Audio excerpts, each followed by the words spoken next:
Good evening and welcome to the last in this present series, and with it excitingly poised at 5 games to 2 to Paul, Ian has only to win tonight to achieve a vital 5-3 defeat. In the news this week, as Buckingham Palace prepares to welcome tourists for the first time, the finishing touches are put to the new look trooping of the colour. On a Luton housing estate, local residents say that joyriders have definitely gone too far this time. And in London, as Norman Lamont ties a rope around his neck in a fit of depression, fellow Conservatives rush to his assistance.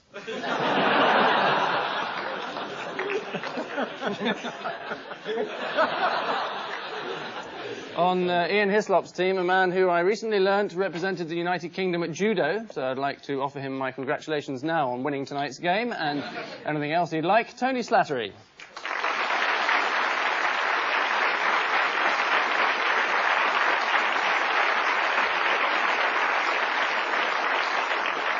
And with Paul Merton this week, we were hoping to be joined by the Right Honourable Roy Hattersley, but sadly, and for the third time in our brief history, he's pulled out at the last minute due to having something better to do. So as his replacement, liable to give much the same performance, and imbued with many of the same qualities, we're delighted to welcome a tub of lard.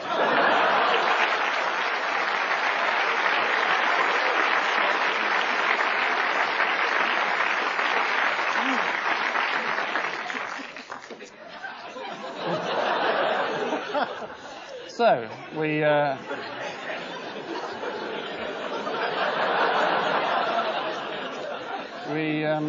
scream hysterically into round one. 2 pieces of mute news per team, to which they have to provide the accompanying soundtrack. Ian and Tony, a couple of swells for you.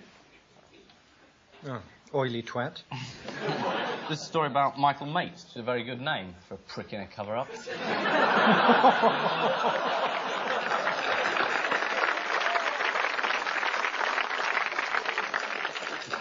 He's a senior Conservative minister, so obviously he starts giving presents to men who are being charged with serious theft offences. It's the natural thing you do.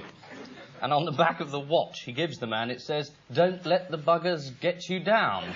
The buggers being serious law enforcement officers who are trying to stop people stealing money. And they do get you down if you're a major crook, because they try and arrest you, and you end up having to flee the country. It is the revelation that Government Minister Michael Yates presented Azil Nadir with an inscribed watch shortly before the disgraced tycoon fled to Cyprus. Nadir's own watch had been confiscated by bailiffs, and Yates said he only gave him the replacement so Nadir could keep time. That's as opposed to serving it, presumably. Paul and the tube of lard, or indeed tub of lard.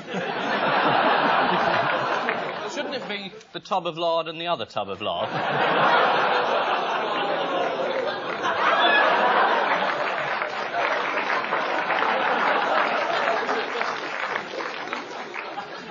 Paul and the tub of lard, what's the story behind this piece of film?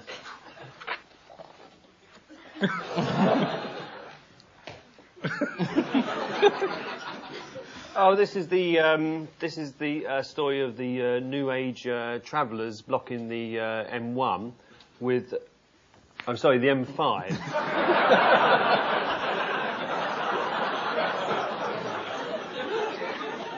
Do you have anything else to add? Does Ask him. Yes, it's the hippie convoy, you're right, both of you, that deliberately paralysed the M5 on the bank holiday weekend. The Chief Constable of Avon and Somerset said the hippies had no right to block the motorway like that. That was the job of the police cone-laying department. Ian and Tony, a heart-rending story for you. That's the Lloyd's building. It's a speciality prostitute.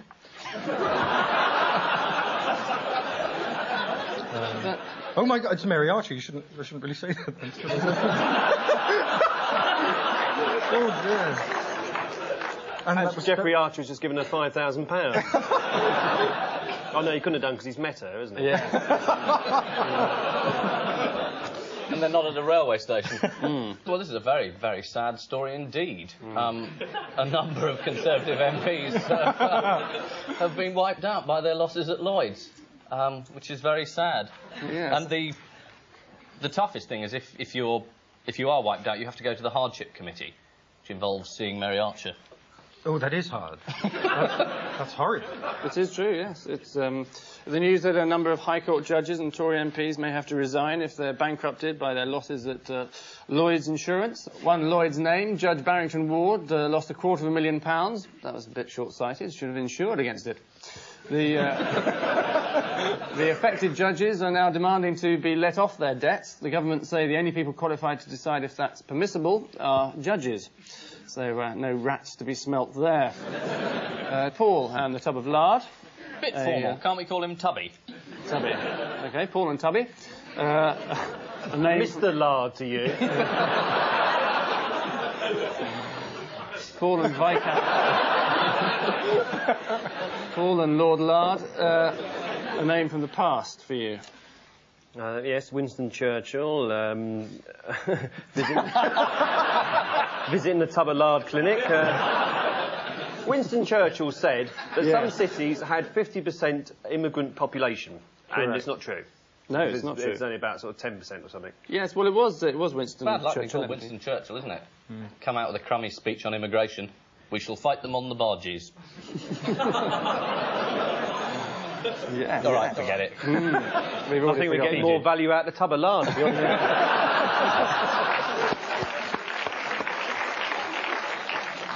It is Winston Churchill MP who said in a speech that immigrants make up 50% of the population of some cities, whereas in fact it's no more than 17%.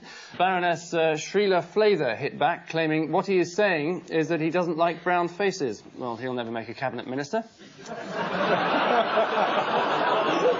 Which unerring accuracy brings us faltering to the end of this opening stanza, and the naked truth at this stage is that both Ian and Tony and Paul and the tub of lard have a small but ample 4.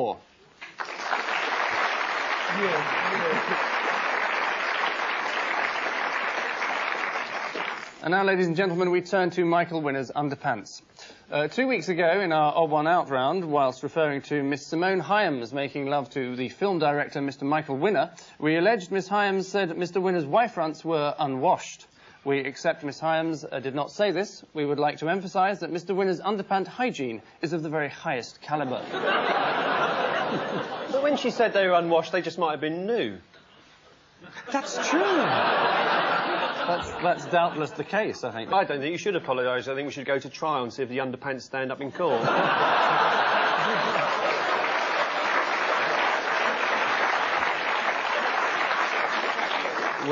Which of course they wouldn't, because they're unblemished. Yeah. So it's time to shake our second round warmly by the throat as we ask each panellist to explain some cryptic allusion from the tabloids. Paul, what scam is this? Just holding hands wasn't enough for Jackie. This is the sad demise of Jackie magazine, which has been running for many years. And it's had to stop publishing because it hasn't, its photo stories or whatever just aren't strong enough. You mean dirty enough? Yes, it's been reinvented and it's going to be called Teenage Death Shag. Yeah. Could happen. It could happen, it probably has. Yes, it probably will do. Jackie is famous for passing on crucial tips to countless teenagers, such as how to practice your first French kiss on a pillow instead of a boy's tongue. Although any girl who can get a pillow into her mouth wouldn't need any tuition. One of its pitfalls was that, unlike its rivals, it never had to deal with real-life issues, such as how to put on a condom, unless you wanted to know how to put a condom on a pillow, presumably. One of Jackie's rivals, Ms, this month goes into detail... Well, you get a condom over a pillow. It's a very good point and well made, I think. Thank you. I bet the tub of lard put you onto that one. Yeah. Oh, if you had a tub of lard, you could put a condom on a pillow.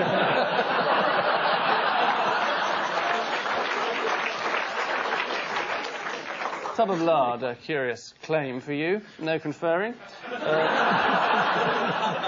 Sex, beer and neat moustaches solve riddle of the pyramids. Well, since he can't do it, I think... Hang on a minute. You haven't given him a chance. He's only just seen it. He can't see the monitor from there anyway, look. No, I don't think he's going to get it. Ian, you better help us Is out. this the, All right, go on. the fact that they've discovered that the pyramids weren't built by slaves at all, but were built by people who wanted to build the pyramids, who were sort of builders, more or less. And they had sex, beer and neat moustaches. Is it something to do with mummies and esophaguses? That's a part of the throat. They found... Sarcophaguses, sorry. Sorry. The Queen mummy got something stuck in her throat. A pillow, probably.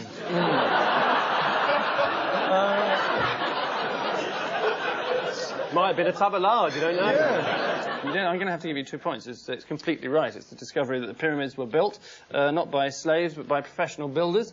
The work took 70 years, although the original estimate said they'd be out in 5 weeks. It's only score for team, then score with my missus. Oh, yes, I read this. This is an American football team, and the coach of this team gave his teenage players an incentive that if they did...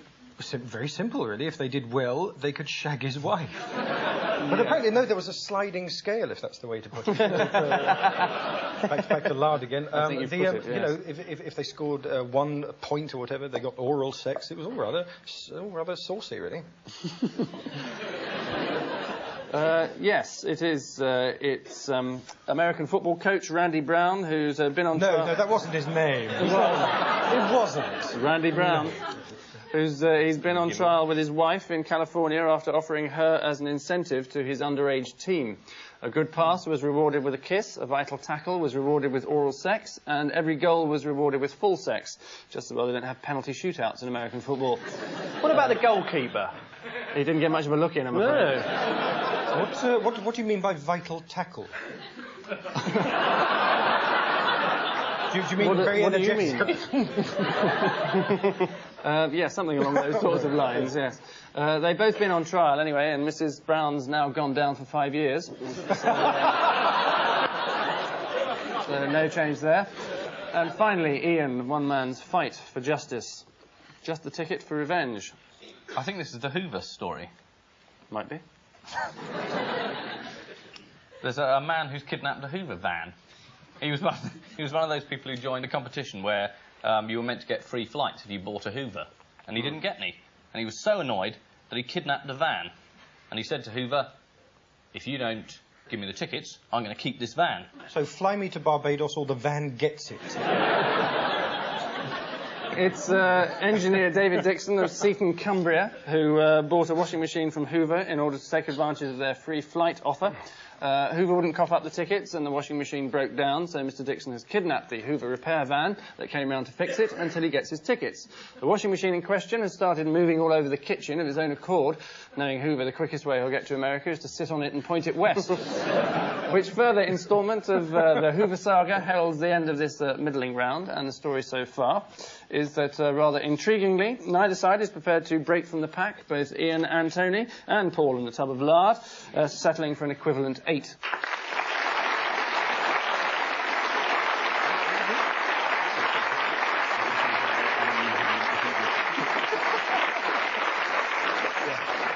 And so, with customary reticence, we enter our trifling odd one out round for National Heroes, which is the Graham Taylor.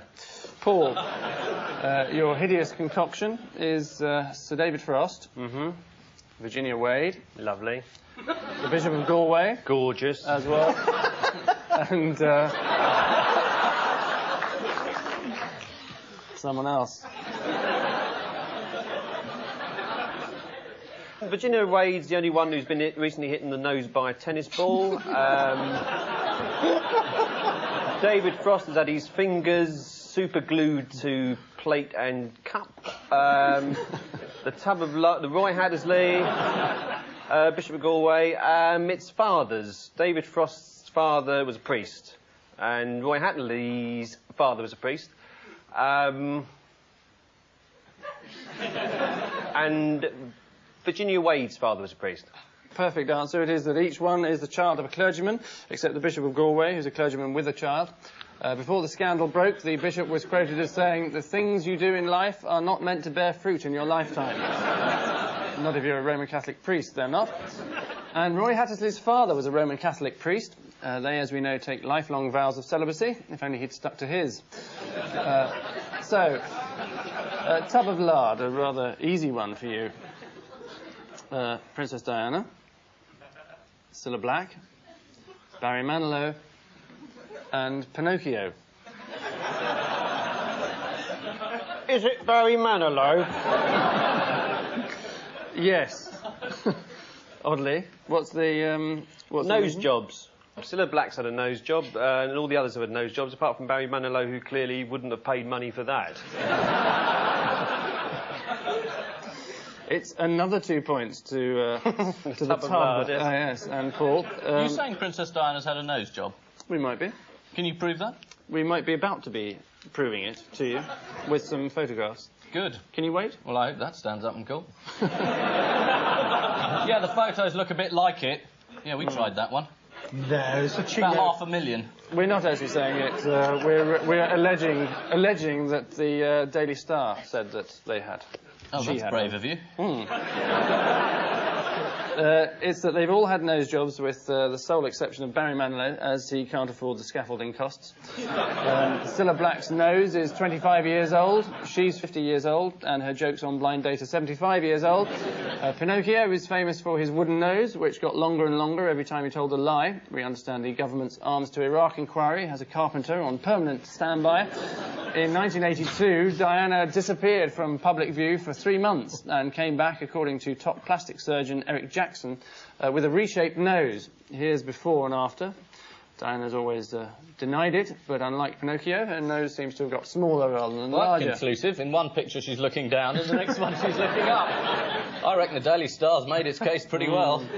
Are you poo-pooing this, Ian? Are you standing up for the princess? Sounds like a winner joke. No, I'm not. No, I'm standing up for the princess. Oh, good. More than Charles ever did. In bed, anyway. Allegedly. This little nonsense. Why would he stand up in bed? National anthem might be playing on the radio. He might have a tub of lard, Andy, you never know. It's only 4 paragons of virtue for you. Her Majesty the Queen, Cynthia Payne, Madonna, and Lord Bath, formerly Viscount Weymouth. Goodness. Is it something to do... Is it something to do with baths? No. Damn. Is it beds? Beds. Not entirely, no. We just came through the whole house now. Yeah. Is it Hoovers? Beginning with B, no. Is it that the Queen and whatever his name is and Cynthia Payne have opened their houses to the public, and Madonna has opened her heart? Irritatingly, it's completely correct, yes. Well done. No, well done.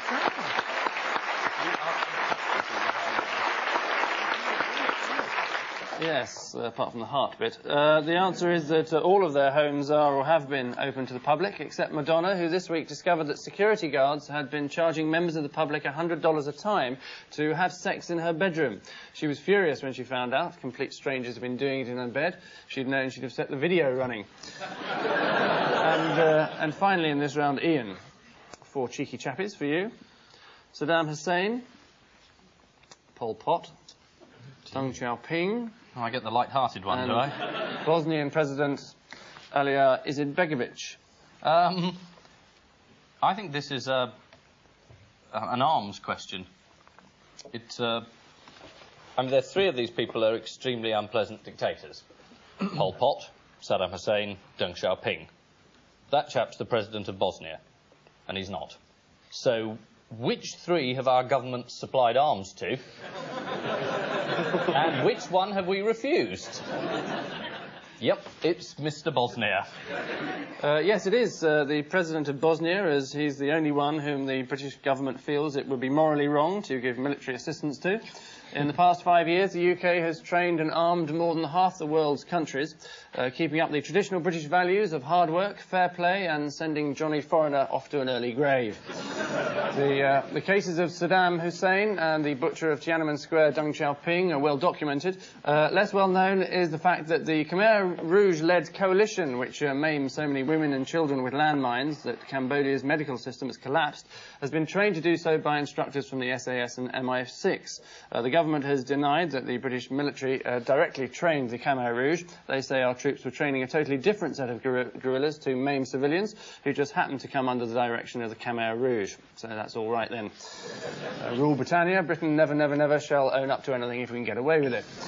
All of which military madness marks an end to this exhausting exercise, and the current enthralling situation is that, well, Ian and Tony have a slightly poor 10, and Paul and Tub of Lard have a virtually impressive 14.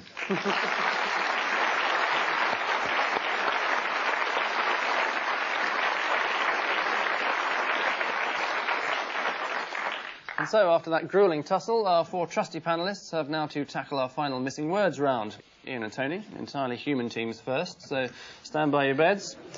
Major eases what? Himself into Lamont's welcoming buttocks. Well, I know it's not. That sounds like a pub somewhere in the countryside. The welcoming buttocks. Welcomes careful drivers. I know. Do you take access? Of course, sir. I know it's not satire, but it's just quite a funny image. It's a hideous image. Is it the pain? It is the pain. Extraordinary you should say that. Major eases and the pain of completely what? correct. No one knows. Next, Diana tells of pain caused by what? I know this, and I'm not going to tell. It's a pill for every ill. Is absolutely correct. Astonishing. This has never happened before. Next, Mary Archer saves what? Bogies for later.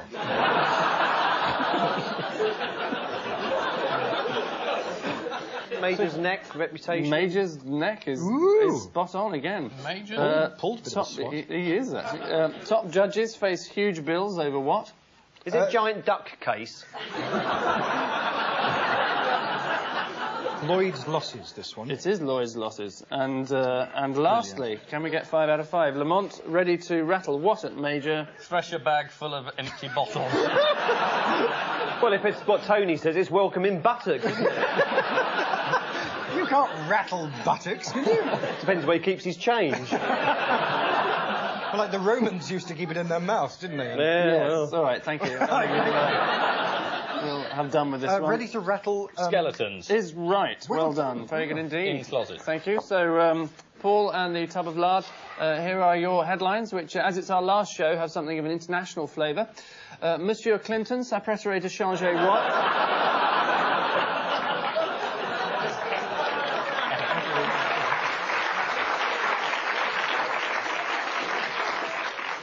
Right, well, bearing in mind that I did metal work... Right, Monsieur Clinton. So, what does that sound like? So, don't know what that is. Not changes the... is it... Director of Media Communications? No, it's Monsieur Clinton s'apprêterait à changer de underpants. Oui, Monsieur Clinton s'apprêterait à changer des pantalons pristinement blancs de Michael Winner. Allegedly. Allègement. If anyone's interested, I can make a trowel.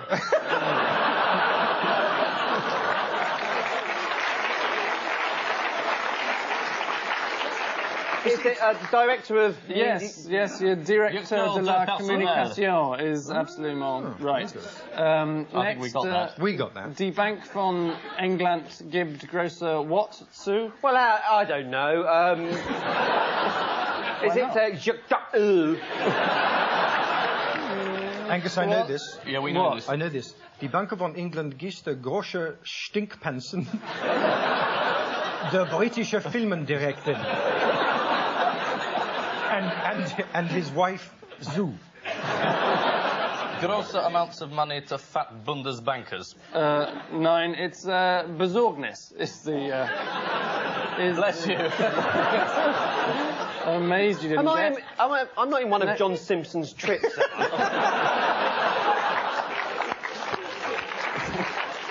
I'm sitting here with a tub of lard trying to answer questions in German.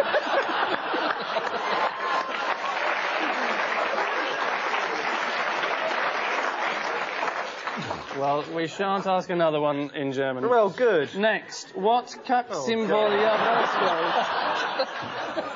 Yarotsky Zarsi. Well, it's not Michael Winner, because the second word's cack, look.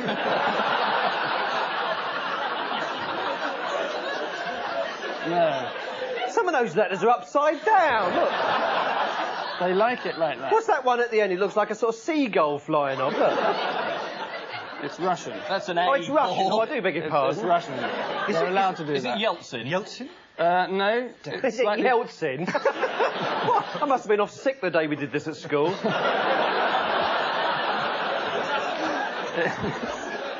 Yeltsin is... The tub of lard's no bloody good, look. completely It says made in the EEC here. I've not had a word out of it. Is it perestroika or something? Or something it's like that? nothing even Big remotely Mac, like potato. that. It's slightly closer to home. It's actually Lord Owen. Next up is Wakiho Kaisei Kyo what? Is it bean fried rice? It's actually Gary Lineker. Sairitsu is actually the answer I was looking for, which means What does that word mean? Labour Standard Law. Oh, of course. And finally, what?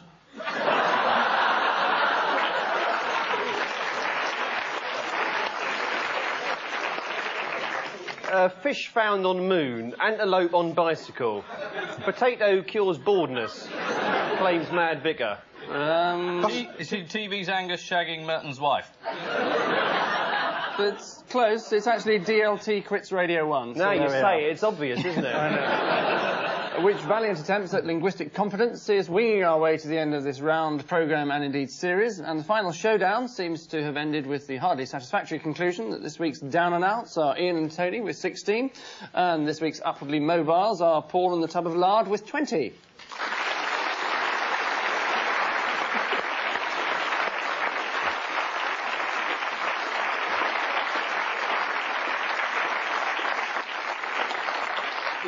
It is getting rather sad when I can't win against Paul when he's accompanied by a tub of lard and the questions are in a foreign language.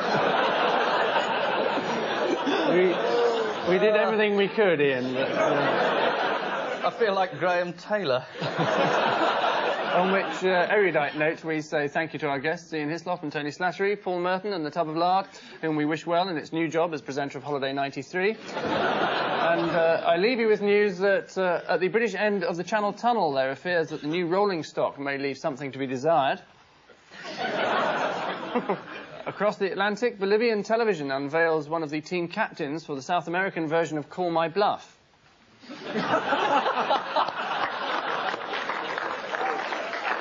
And finally, Virginia Bottomley performs her famous shadow puppet of a Thai prostitute.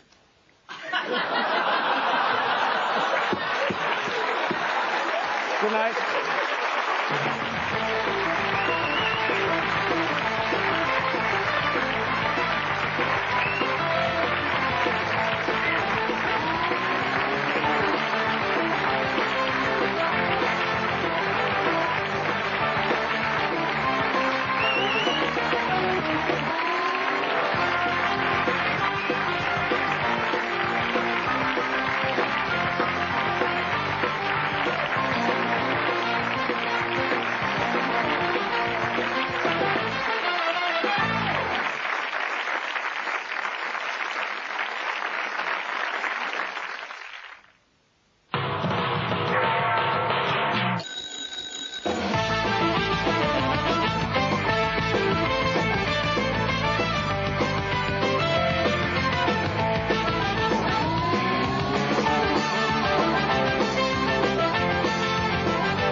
Good evening and welcome to the final opening remark of this show. In the news this week, at Sellafield there are fears that nuclear waste is proving increasingly difficult to dispose of. Animal rights protesters are accused of overreacting after they interview ants about allegations of police maltreatment.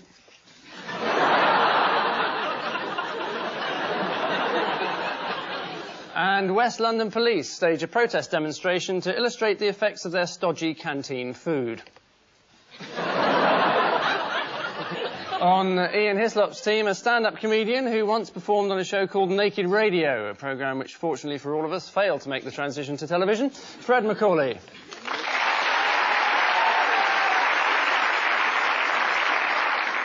And with Paul Merton tonight, a woman who was once propositioned by Bill Clinton, an experience that sets her apart from virtually no one except perhaps Hillary Clinton, Jermaine Greer.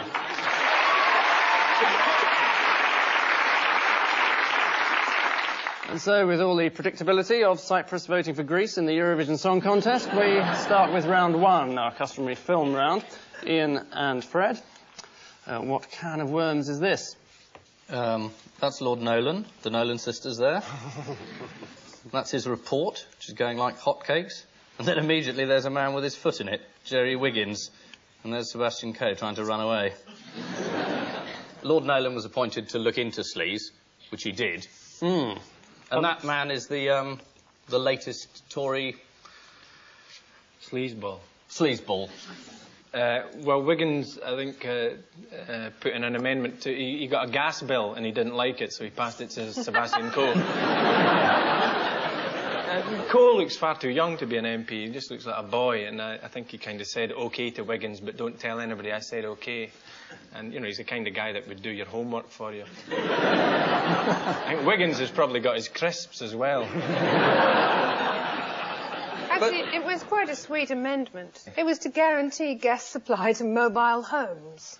That's not the thing you expect a Tory lobbyist to be terribly concerned about. It depends how much he's paid, doesn't it? I think the problem was that the gas wasn't connected to anything. It was just... It was in the back window. They were just going to gas the people in the mobile home. Fred actually said earlier that Sebastian Coe knew about it, and Coe said he didn't, so you've accused him of lying. So, have fun in the court, Fred. But Sebastian Coe is going to get into trouble. He's going to be punished for this, according to... Not as much as me. For his naivety in saying that this was true. Really? Or honesty, as some people call it. Nolan suggests that any earnings MPs make outside Parliament should be registered in separate bands. Under £1,000, between 1,000 and 5,000, between 5,000 and 10,000, and Mellor's gun-running dosh. Paul and Jermaine. Some more sleaze for you, I'm afraid. Oh, there's Piers Morgan, News of the World editor. Oh, there is Lord Spencer. And there is Piers Morgan again, looking woebegone. Yeah, woebegone and sheepish. He penetrated the privacy of that insignificant pair of noble persons. And peered into the hospital room. Was it a hospital room? I think or it was a clinic. Lunatic asylum. What was it? Oh. I think it was... or a health farm, maybe. And spied that young medieval lady. The lovely Lady Spencer, you mean? Yeah, I think so. I think so. I'm not au fait quite with the... With the news. With the tiny I think that it was like they were spying on him, and he complains to the News of the World and the Press Commission, and Rupert Murdoch said, it has nothing to do with me, my editors are entirely free to make mistakes on their own, and he told off Piers Morgan for doing so. But you've been in the news this week as well, haven't you? What? Resigning from newspapers, that sort of thing. How can you resign from a newspaper that never employed you? I was just writing a column. I just won't be writing anymore. I haven't even written the letter. I haven't had time to write the letter. I've been too busy trying to avoid any further sleaze. I should explain that Jermaine has had a terrific spat with another writer on The Guardian. And she ended up calling a fellow feminist a woman who had bird's nest hair, 3 fat inches of cleavage, and wore fuck me shoes. You know, that's actually incorrect. What I actually said was that women who are self-destructive, in particular those women whose self-image is so low that they cannot appear in public without their hair birds nested all over the place, 3 inches of exposed cleavage, and fuck me shoes. I didn't actually name anybody. This was in a piece about Suzanne Moore, though, wasn't it? Well, she had been named... I mean, I hate to put 2 and 2 together. She had been... You see, look, what really happened was... Why would shoes want to be fucked anyway? It's not the shoes. The shoes are a signal. What sort of shoes are you wearing, Jermaine? Don't fuck me, seriously. Leave me alone, shoes, or I'll kick you in the face, shoes. You're just checking. You know, but the oddest thing about all that was that column was a negotiating document. There were 12 hefty insults, and I thought I could trade it down and get away with 3 or 4. Instead, somebody gave the piece that would never ever be printed to the Evening Standard. Now, why would somebody working for The Guardian give a Guardian column that's never been printed to the Evening Standard? We may never care. No. So, I care. It's to do with standards in public life, for heaven's sakes. And you have challenged her to a mud wrestling match as well, I No, I said that what the column was mud wrestling, and they should just sit back and enjoy it, that it was a sport. Can you get fuck me socks?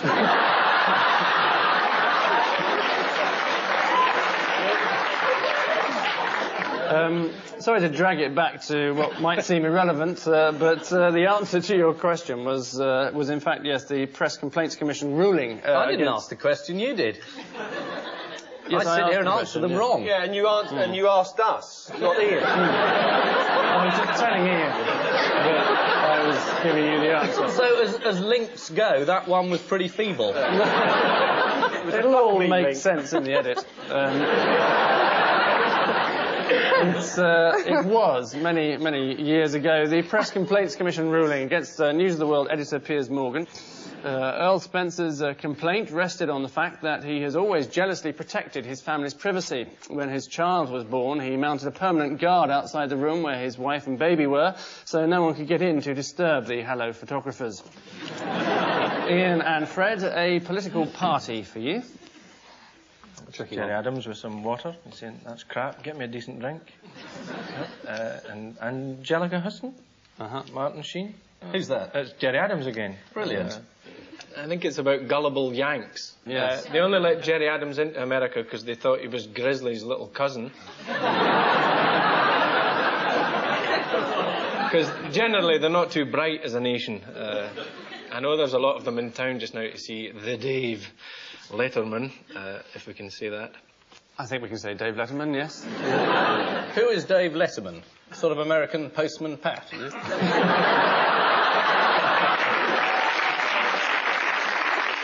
I didn't actually catch the story, but I would guess that Jerry Adams is looking for money from Americans, and they're only too willing to give it to him. Yes, it is the latest Hollywood bash for those lovable rogues, the IRA. Or at least its political wing, Sinn Féin. The Hollywood stars denied that their understanding of the IRA was superficial. Mickey Rourke said he'd been to Belfast. Martin Sheen's got a green jumper. And Angelica Houston once ate a potato. Paul and Jermaine, a divine question for you. Yes, this is a new religious channel, Arc TV or something. Abuse a priest for Christmas. You come up, a white neck, and you just have a go at him. And you can sort of just be rude about various clerics. Starting next year. The first Christian TV station on satellite in this country. It's actually called Arc 2 for some reason. As if there was one before, wasn't there? Was that right? It's on top of Mount Ararat. Arc 2, this time it's personal. Yeah. It is the new Christian TV station Arc 2, launched by, amongst others, the Bishop of Wakefield. But is that a private joke? It is, unless I tell somebody else, yeah. Programme planners, apparently, at this new station say that they'll take inspiration from the Bible, which is rather worrying, given that the first line of the Bible is, in the beginning was the Word. Presented by Terry Christian, of course. Yes. And at the end of that first round, the situation is that both teams have as many points as a triangle drawn by Princess Di, namely 4 each.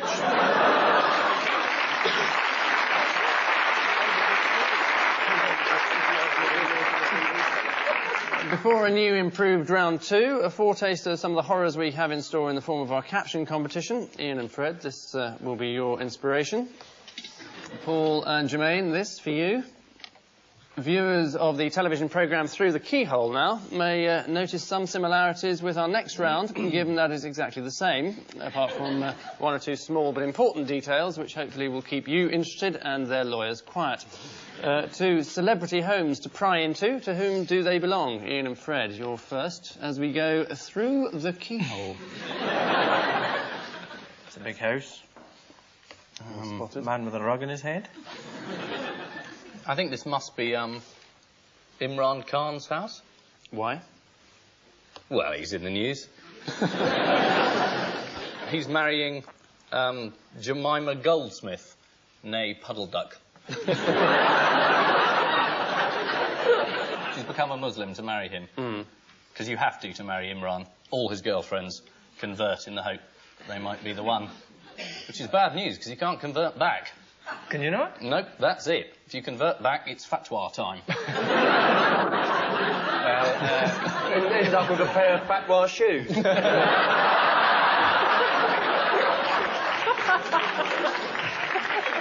Private Eye reacted with customary taste by putting a picture of Imran Khan and Sir James Goldsmith on the cover. Imran said, "I'd like your daughter's hand," and Sir James said, "Why has she been shoplifting?"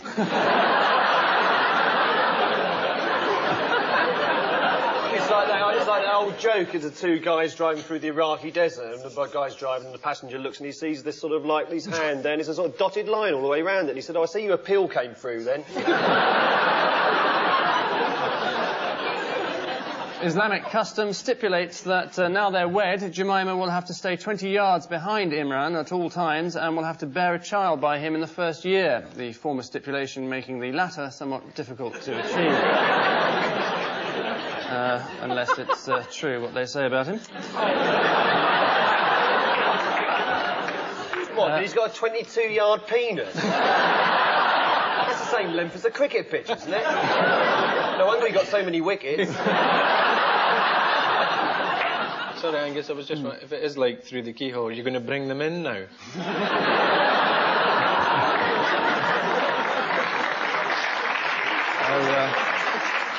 Paul and Jermaine, here's your chance to go through the keyhole.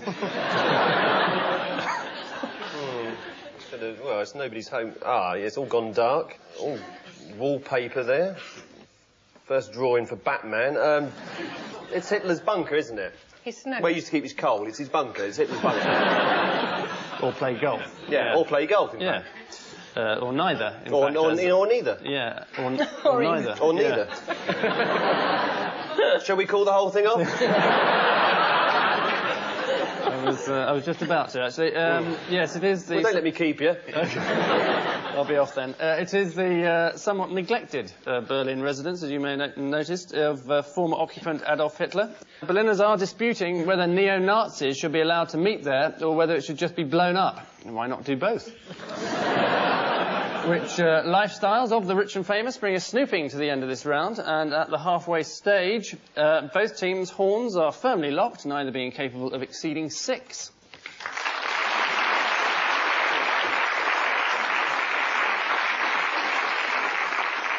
And so we put innovation to one side as we introduce for the 78th time our one-out round for Good Men and True. Which one's Des Lynam's girlfriend? Paul, your alliterative 4 are Paul McCartney, Postman Pat, Prince Charles Oat Biscuits, and a pubic hair. Well, that's the artist formerly known as Prince. The Postman Pat, they released some videos a few months ago that were sold in Woolworths that had soft porn. Instead of being Postman Pat, it was soft porn, Danish, gypsy, dentist on the job sort of thing. What, in Greendale? Yeah, absolutely. Blimey, Well, Mrs. Goggins would have something to say. Paul McCartney, now, Linda McCartney, there was this fuss about, because she produces these, Linda McCartney, she produces these vegetarian food, and wasn't there something about, there was some meat got into one of those vegetarian dishes, and the pubic hair was cut open and they found a meat pie in the middle of it. You know, I guess Paul McCartney, because Linda McCartney was the one who suffered and all the others have been contaminated by, I don't know. Can I have a stab Yeah. Yes. Yes, by all means. The odd one out is the pubic hair. What, because it's a pubic hair and no, everything else? because you'd be disgusted if you pulled back your bedclothes and found any of the other three.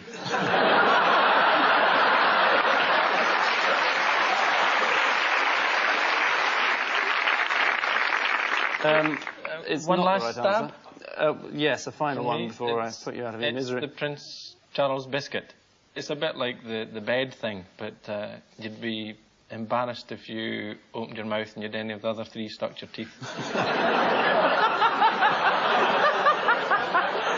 Well, before you go any further, I will give you one for getting the right thing, but I'll tell you what the reason is. The answer is that all of them have been banned in Japan, with the exception of Prince Charles' Duchy Original Biscuits, which are now on sale there. A deal to market postman Pat in Japan stalled because Pat only has 4 fingers, which in Japan symbolises that he's a member of the mafia. The Japanese were also a little anxious about the episode where Pat wakes up to find the head of the black and white cat at the bottom of his bed. Until very recently, pictures involving pubic hair were banned in Japan. By law, any photographic model revealing pubic hair had to be touched up by the photographer. Jermaine, your 4 like minds are Barbie, Ken, Pamela Anderson, and Salman Rushdie. I think probably the Barbie doll and Baywatch, the implant show, and Pamela Salman Anderson, Rushdie, What's it known as? are all proscribed in Islamic countries, or is it just Saudi Arabia or something like that? And only the gay gentlemen in the top right-hand corner Ken. are allowed in. Yes. Is Ken gay? I meant jolly. I'm sorry, I beg your pardon. I think you I'm very old. I use words It's an outing show, is it? Oh, where we That's his going? days in the army number. I could have bought sandwiches. It's actually that all of them except Ken are subject to a fatwa handed down by the Iranian government. Barbie has been called a she-devil by the Islamic leaders, who have taken her off the shelves and locked her away. A little Terry Waite doll has now been sent out to try and get her released.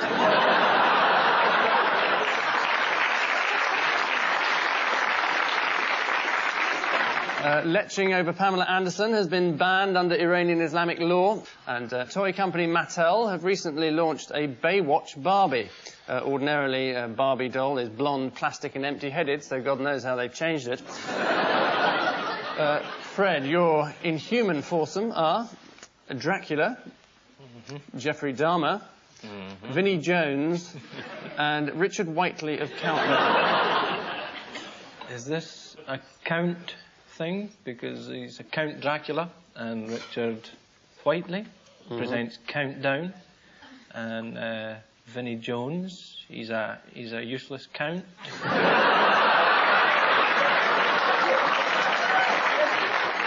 Is it biting? Biting. Jeffrey Dahmer ate human flesh of the people that he'd killed, and Dracula was a bloodsucker, and Vinnie Jones bit somebody's bum, I believe.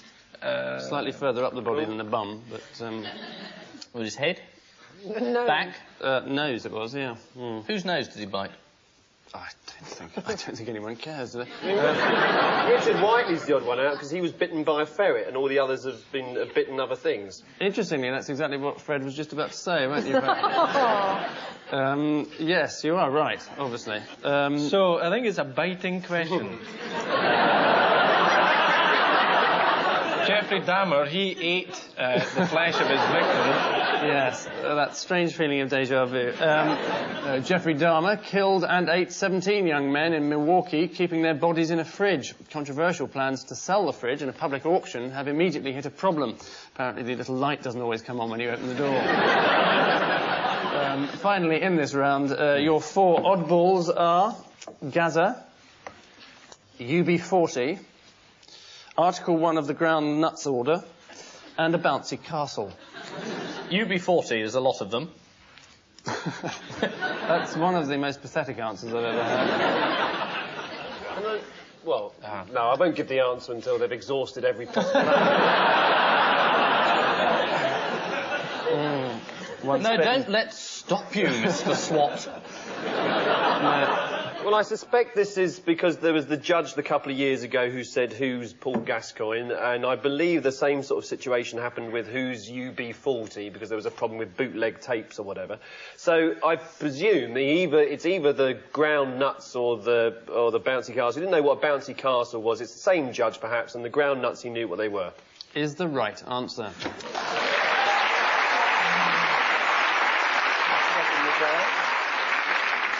Ian, I know why Paul always wins. It's because he's quite good at the game.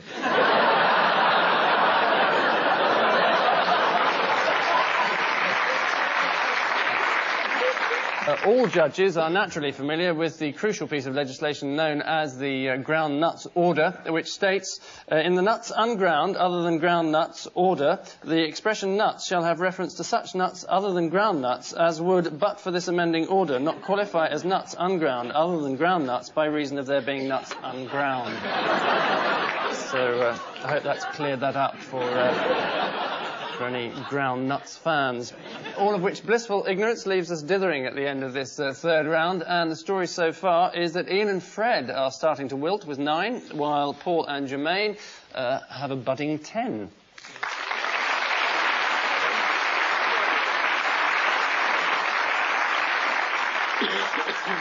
And so to our final missing words round, this week brought bang up to date with the inclusion of our guest publication, the slightly worrying Pig World.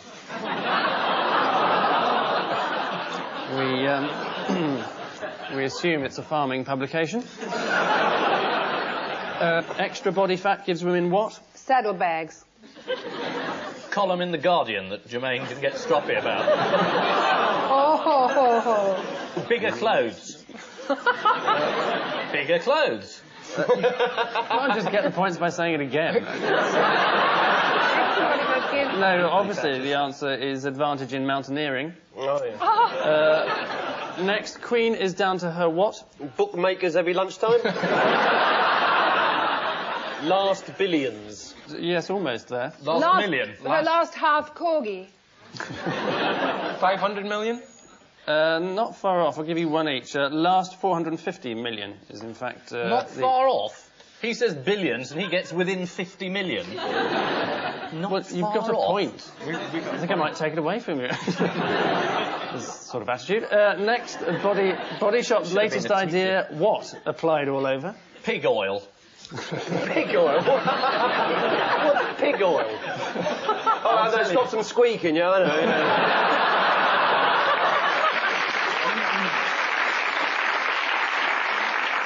know. Fish cakes and beef. It's an excellent answer, Paul. Mayonnaise. In Ground nuts. That's a less excellent answer. Steel and concrete is the rather baffling answer. It in fact refers to a new laboratory in Sussex.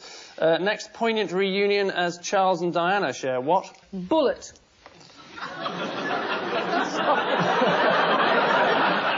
Needle. Embrace. Needle?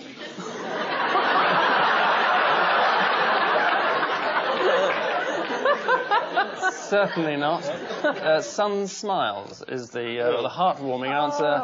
And, sorry, everyone's going to throw up at it. And, finally, Lord Lucan to visit what? Shergar in Atlantis.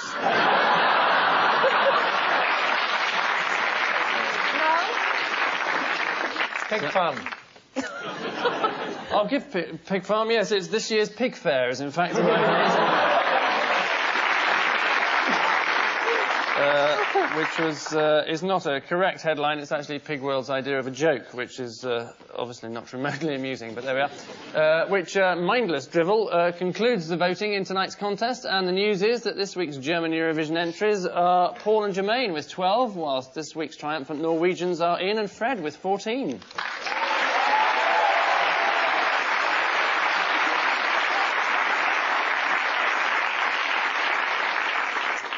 And all because of Pig Farm. Well done. Congratulations.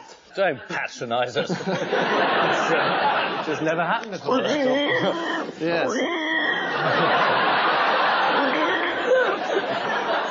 My lucky night. What have you got under that desk? Lord Lucan. So, And he hasn't been wasting his time these last 20 years. He's got a very gentle touch for such a big man. that's, And a moustache, too. No, that's not actually his moustache.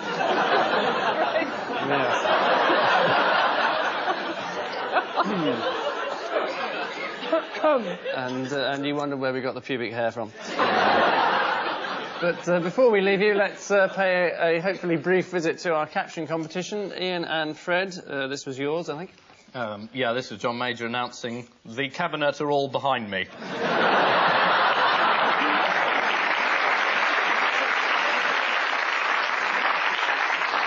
Or else he's saying...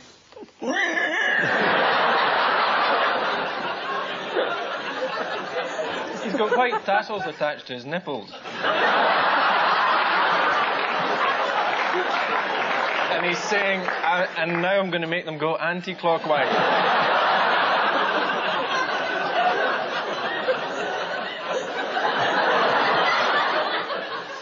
Very good, thank you very much. Paul and Jermaine, what did you think of this? Tiny people threatened by shredded wheat slick. Wooden power stations, not a good idea. Big bad wolf hits town. This is from Alaska, and the husky is saying, that was my kennel. I blame Islamic fundamentalists.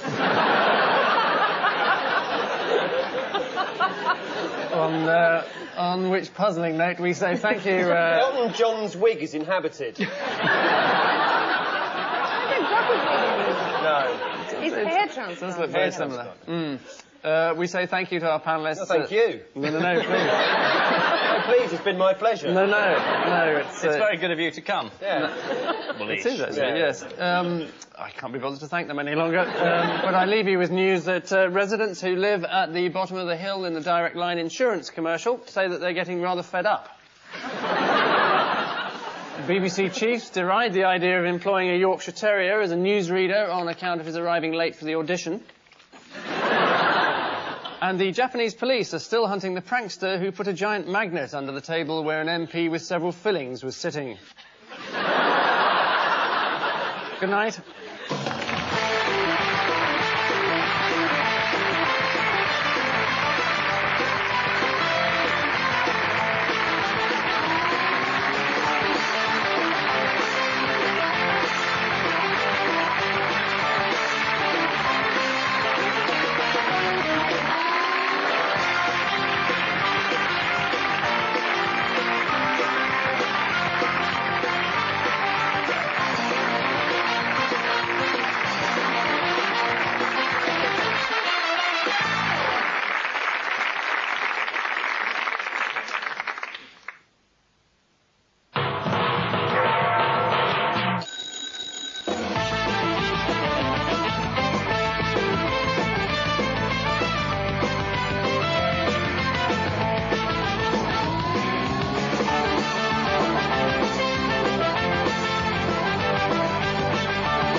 Good evening and welcome to the 10th series of Have I Got News For You, and if any sceptic feels that the show's witty satire has now given way to crude abuse, then they can just fuck off.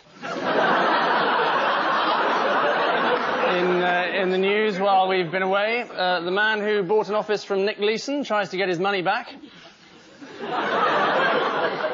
There's a dead heat in the final of the All England Brainless Smiling Championships.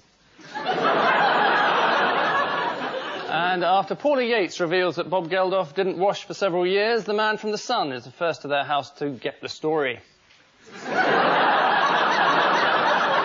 Our first guest is a former presenter of the National Lottery, where the odds of winning are 14 million to 1, so much the same as tonight, as he's on Ian's team, Gordon Kennedy.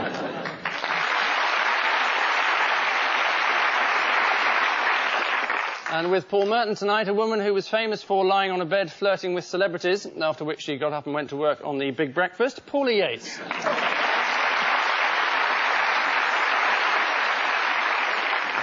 And so to what's known across the country as Round 1, some badly edited highlights of the week. From which news story are they untimely ripped? Ian and Gordon. Derek Lewis has been sacked by Michael Howard. He's pretty angry, really. Well, you would be angry if you got fired from a job, wouldn't you, Gordon? Yeah, I suppose so. I wouldn't know. No. He didn't. He was sacked, so he'd probably be very angry. He probably sued somebody, did he? He probably did. Yep. He's taken out of High Court. What did they do at the High Court, Ian? You know. I'm not generally accounted a great expert. It is, yes. It's the lawsuit filed against Michael Howard by the man he sacked, Director General of the Prison Service, Derek Lewis. Last week, prison officials were furious when prisoner Mike Johnson of Long Larton Jail in Worcestershire telephoned Call Nick Ross programme to praise the stringent security in his own prison, although that was from a call box in Inverness High Street. Paul and Paula. A more apt pairing we've not seen the like of since Renee and Renata. What's all this then? This is Louis Farrakhan. That's testing the bouncy castle. The Four Tops have made a comeback. He's big on racism. He says that America is incredibly racist, and it's all the fault of the Jews. It is the Million Man March, as it was called, organised in Washington by Louis Farrakhan and the Nation of Islam. Addressing famous black performers and sportsmen, Farrakhan said, "Demonstrate your gift, not what is between your legs." Although if you're Linford Christie, of course, you can do both at the same time. Ian and, more particularly, Gordon, see if you can stomach this. That's Anthea, Gordon. Oh. Well, she won a lot of money, and he didn't. Some of the money went to people in the street. Before he and left then voluntary. Doral and Virginia divvy up the rest. Of course they do. And all week people have been saying it's terribly unfair. Yeah. It's unfair that rich people get it at the opera. It's unfair that poor people get it and they're refugees. It seems to be unfair that anyone gets it at all. Yeah. So I've devised a plan. I have a perfect democratic system for ensuring that the lottery money is distributed fairly, class by class, area by area. You go into the shop, you pay £1, they give you the £1 back. That's it. You go in, buy 1,000. How much they give you back? 1,000 back. You've got the thrill, though, haven't you? Yeah. Did you play the lottery when you were presenting it? I might have done. Who's asking? Yes, no, I did. I did play the lottery. Did you? Did you ever win? Won every week. It's astonishing, isn't it? It looks like 23, but it's definitely a 7.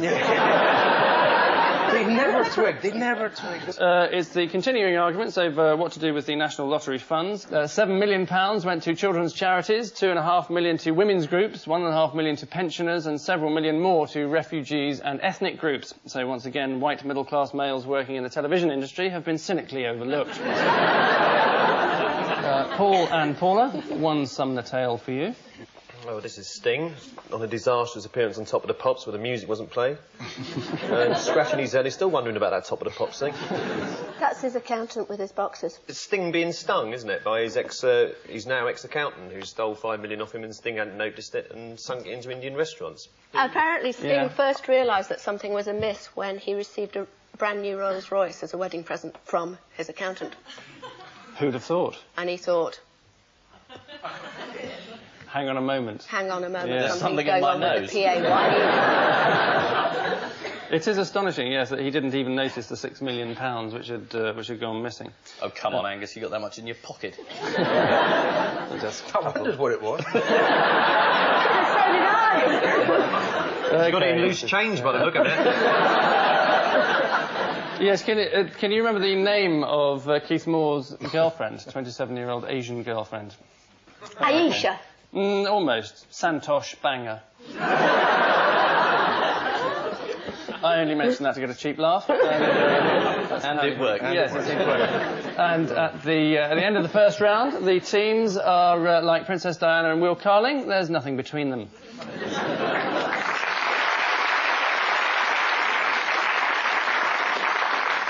before we open the door to round 2, we have to suffer the unwelcome intrusion that is our caption competition. Ian and Gordon have this to inspire them. Paul and Paula get this.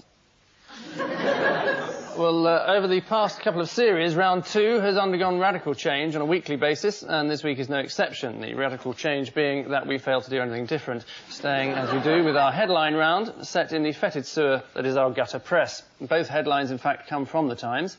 Paul and Paula, who had the pleasure? She met Van Gogh. Well, this is the woman who's just become the oldest person who's ever lived, been authenticated by the Guinness Book of Records. I think she's now 120. And she met Van Gogh when she was working in an art shop when she was about 14, and she said he was smelly, bad-tempered. Sounds like someone else. Met this bloke when she was 14, ended up thinking he was smelly. What are you talking about? Are you having a slight at me? No. No. Oh, okay. Go at you. We're not quite sure. You see, that's what you say, having a go. You see, like the Americans pronounce Van Gogh Van Gogh. I mean, what's the matter with them? Can't they see the U-G-H at the end? But then You don't say Frank Bow, do you? Oh, I've got a co at the back of my throat. Unless you're married to Sebastian Coe, of course.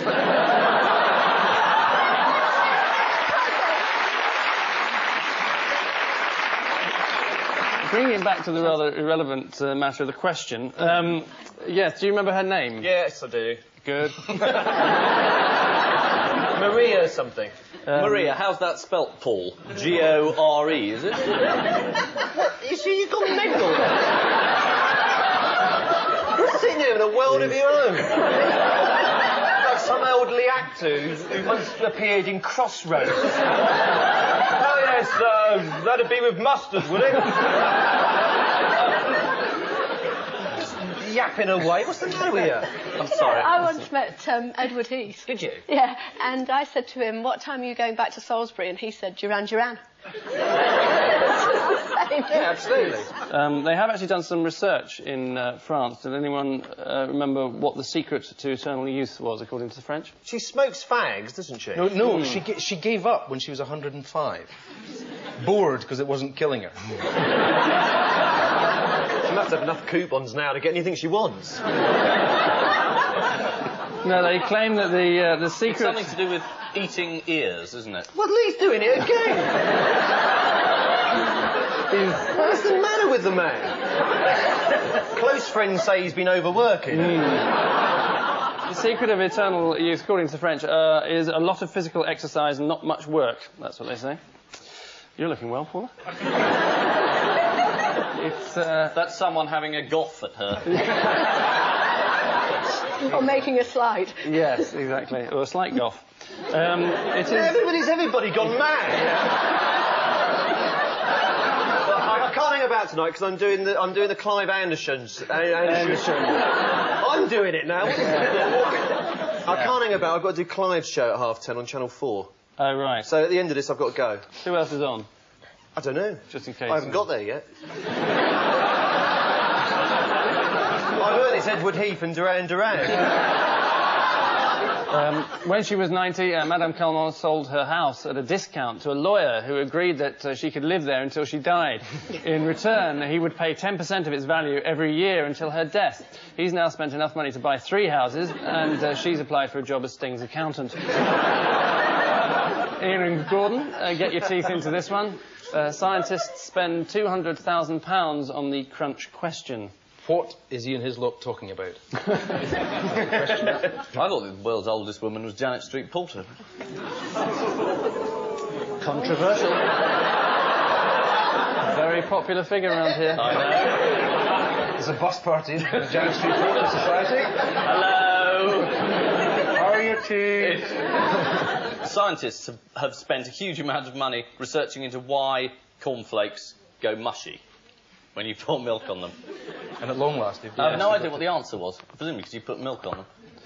I think it definitely had something to do with the milk factor, yes. Asked to clarify just what the problem was that the 2-year study was trying to address, Professor Peter Belton explained, when you put cereal in a bowl, you don't want it to become so hard that you cut your mouth.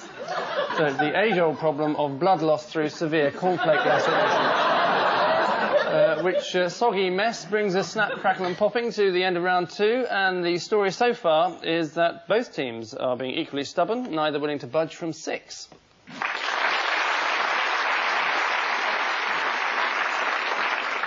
And so all hail round 3 and our comedically challenged odd one out round. Paul, your little lot are Paul Gascoigne, or Gazza, his girlfriend Cheryl Kyle, or Shazza, Paul Yates, or Yazza, and J. Howard Marshall II. Oh, is it breast implants? Oh, well, that's very gentlemanly. That's really nice. You could have said it was like Gazza, me, and her had all dyed our hair. Yeah. But he would have been wrong, though, wouldn't he? But he would have been more of a gentleman. Mm-hmm. Yes, but he would have It's been... a big secret, though, isn't it, your breast implant? Yes. I mean, you certainly kept it quiet. Yeah, I was straight on the phone to somebody with a greasy shirt in Wapping saying, please discuss my breasts with the nation. And can you buy the rights of my book? Yes. I mean, it's terrible bloody media intrusion. Look, the camera's here, Paula. Ian, She wasn't invited on this show. please stop being unkind. Don't be unkind. He's professionally Shall I obliged stop to being be. unkind? Well, there's only one way to sort this out. If you want Ian to stop being unkind, phone 098... I am a bit worried, because apparently your current beau sort of beats people up, doesn't he? He sometimes gets a bit cross. And if the photographers come in and they're from the wrong organisation and you haven't sold the pictures to them, Well, we both punch them, yes. you both. Well, there we go. Fair enough. 2 black eyes next week. Yes, there's nothing wrong with physical violence. Who's going to have 2 black eyes next week? You are. You're not going jogging, are you?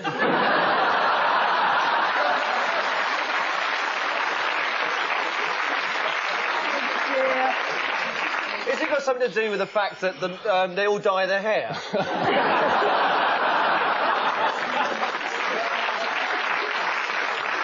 Well, a gentlemanly answer, but unfortunately wrong. Ah, wait a minute. all- He was seen, Gazza, he did the thing with the fake breast, didn't he, on top of the bus, the plastic breast, didn't he, when they came back from the World Cup or whatever.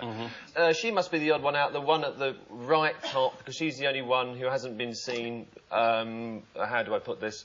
With plastic balls. Is that what you're trying to say? However you put it, it is the wrong answer. It is. All of them are the proud owners of plastic breasts, with the exception of the late oil billionaire J. Howard Marshall II, who didn't own any, unless you count the pair that came free with his wife. When Gazza arrived in Italy, the Lazio team roared and applauded when he turned up on the first day with a couple of hilarious pendulous breasts and an absurd beer belly. That's until they realised they were real. Paula here had a breast enlargement operation at the beginning of her relationship with Michael Hutchins. Oh, She, honestly, Angus, how can you say that? Just It's sitting written down on there the card. talking All the right. truth.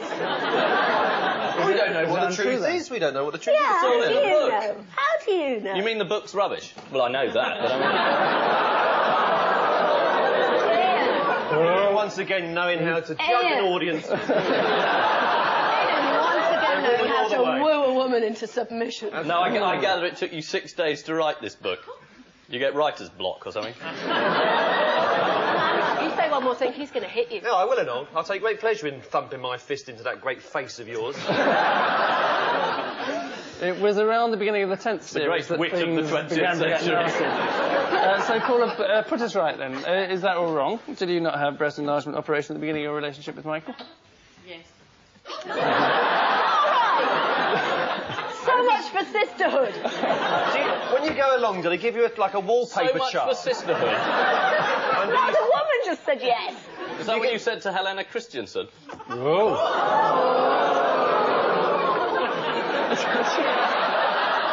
I can't believe it! Who's Helena Christensen? You can always resort to physical violence after the show. See, when you go along, do you get like a wallpaper chart book and you say, well, I'll have one of those? That look quite good with a sideboard, actually. I might do that. Do you really want to know? Or do you take a bowler hat along and say, can you give us 2 of those? bathroom. Yeah. And there's millions of bosoms. Yeah. And you say, I'll have those. Really? Yeah. Good, well, thank you for putting us straight on that one, Paul. No, Anyway, feel free. I really despise you now. we've despised him for ages.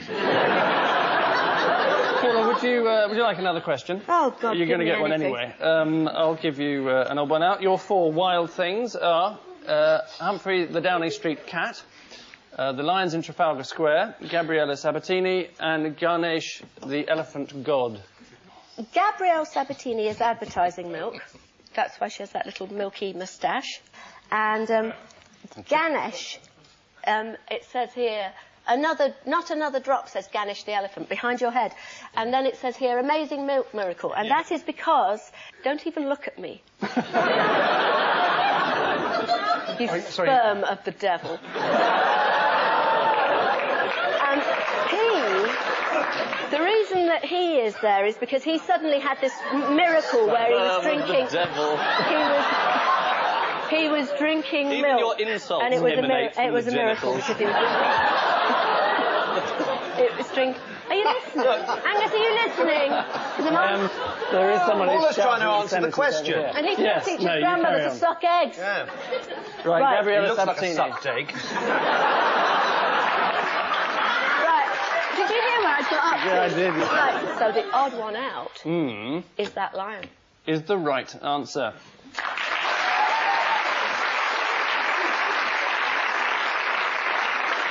Gordon, not quite as obvious as this might seem.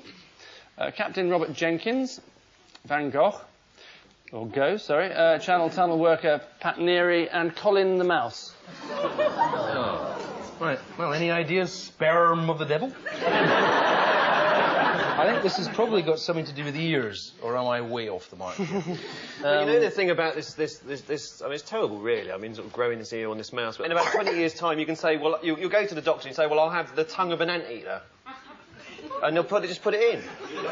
Why would you want one? Oh, you can read the newspapers and clean the windows at the same time. Or if your wife's upstairs waiting for you and you're downstairs watching Match of the Day... Every time you shout goal, she's more than happy. The odd one out is Pat Neary, as all the others possess just one human ear. Pat Neary has 2 human ears, although when he lost one of them in a fight, it was sewn back onto the inner part of his upper leg. The ear works perfectly well, though every time his wife tries to whisper sweet nothings, he has to be careful not to poke her eye out. And finally in this round, Ian, the Pope, Hugh Grant, Princess Diana, and Japan.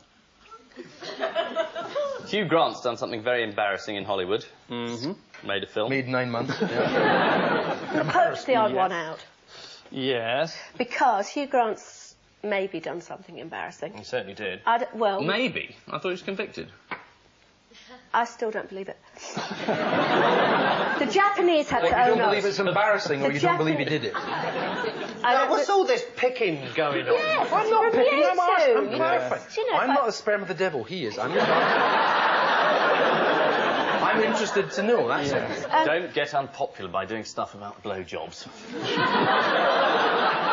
See, that was just like the devil, wasn't it? Creeping up behind somebody's shoulder. And over here you got Malcolm Muggeridge going, no, don't do it, don't do it.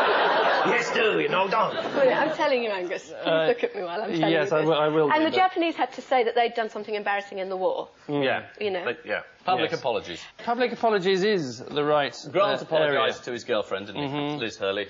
Yeah, so who hasn't Diana apologised? apologised publicly to herself for Will Carling and Julia's appalling behaviour. I think She hasn't apologised to anyone. She's the odd one She out. is the odd one out. We She got there in the apologised end, to yes. The Well Pope done. apologised for having his finger stuck in his ear during an audience. Why? What did the Pope apologise for? Apologised to women all over the world, he did.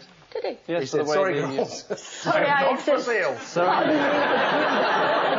Hugh Grant publicly apologised for his antics with Divine Brown. Divine is now releasing a record entitled What's Going On, which were the words spoken by Hugh Grant when the police turned up. On the B-side, there's a track based on what Divine was saying at the time. That's an instrumental, presumably.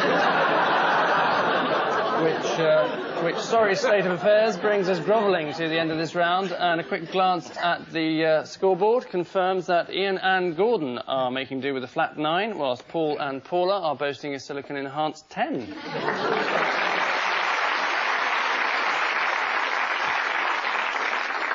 And now, as surely as night follows dinner, we come to our final missing words round, our usual array of blank words, not to say faces. This week intermixed with 1 or 2 from our guest publication, the home of crucial cornflake research, Powder Technology, the international journal on the science and technology of wet and dry particulate systems.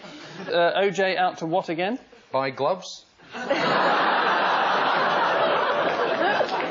Play football. Play golf. OJ to play around again, and there's a reference to golf. Oh, thank you very much. Next, dynamic measurements for the stiffness constant of what? Weetabix. Talcum powder. It is from Powder Technology. A powder bed is the right answer. Talcum powder. Yes, you get one for that. Sorry, I read Powder Technology, all right? I wasn't going to admit it, but I thought we were just going to get it. But OK. Fair enough. I subscribe. They do a good crossword. Yeah. They do a spot the granule competition.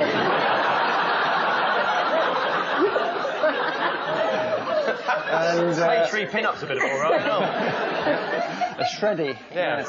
Next, keep Camilla under what, Charles? What isn't it? There's no missing word. No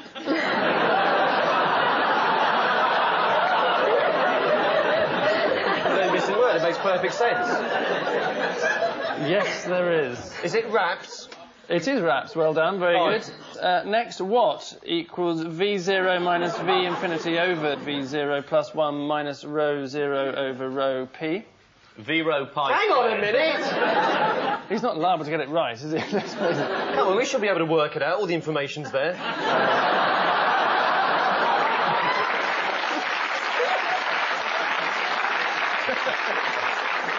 Is it Heseltine? You may start. Do you want a clue? Yeah. It concerns the relationship between uniaxial stress and bulk density. They're cousins, aren't they? Is this Prince's new name?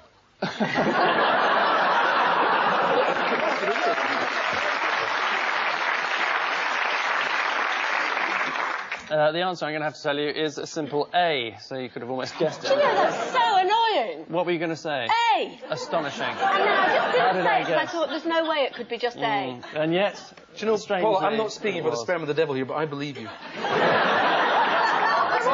Well, Paula, that's going to make your name very difficult to spell from now on. You're going to go P-V-O by... I mean, you have to get a bigger checkbook. And finally, Blair gives women what? Vote. The heebie-jeebies. Pleasure on the other side of the road with his anteater's tongue. I'll give Gordon 1 for vote. His vote of confidence is, in fact, the right answer, all of which blinds panic. Why? Could you say why again, Paul? You sound like you're writing to points of view. Why? Have you seen her wink on Points of View lately, Anne Robinson? Is that her name? It's sort of turned into this curious sort of like... It's like she's had a stroke. What does the woman think she's doing? I think there's a bloke down here pulling it with a bit of thread. I watched it the other night. I thought that woman's on something. I decided it was BBC One. Let's watch her next week, Points of View. She'll say, and for those of you who miss Johnny Morris, here he is again. Good night.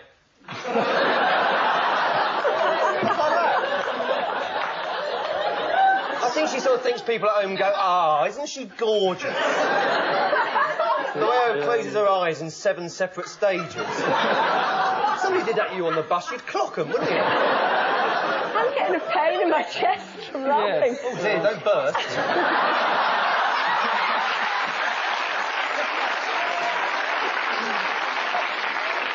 There's a bloke over there going to go home with a couple of earmuffs if you do. Anyway, all of which brings us to the end of... I'll tell you, just about the round and indeed this contest, and the result is marginally less predictable than an Iraqi election. This week's Ian Hislop's being Ian and Gordon with 12, whilst this week's Paul Mertens are Paul and Paula with 13.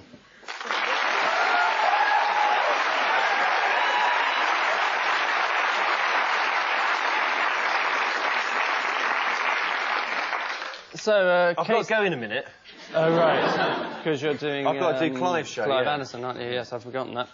A case containing Jamaican rum to our winners. A case containing red rum to our losers. That's all right. I've always wanted a dead horse. You can be rude about the royal family, but not horses. That's right. Or Paula Yates. Or Paula. Yes, quite right. Just remember She's that. our guest. Before we Not retire... that you'd know it. No. Well, yes, Anne Robinson was our guest once upon a time. It's just desserts later. Oh, hello. Oh, here we go. Get my dessert later. Just dessert. Just dessert. Just dessert. You're not getting a main course. Right. Do you want to go to the toilet? Who's the Prime Minister? But before we retire to our beds with a steaming mug of ointment, there remains the running saw that is our caption competition. Ian and Gordon, this was yours. Honest, guys, I had 5 numbers plus the bonus ball. You'll all get a share. Very tiny men found in plate of beans.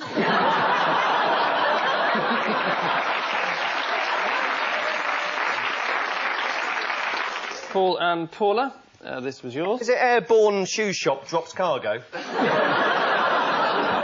Freeman, Hardy and Willis meet up after several years.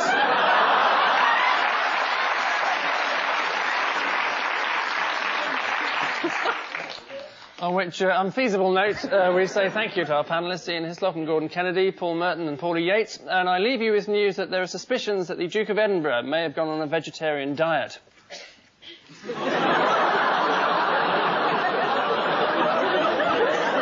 A unique photograph shows the view Will Carling got when he popped his head round the door of Diana's health club to check the coast was clear. And in Blackpool, there's a surprise photo opportunity as Virginia Bottomley displays her beaver. Good night.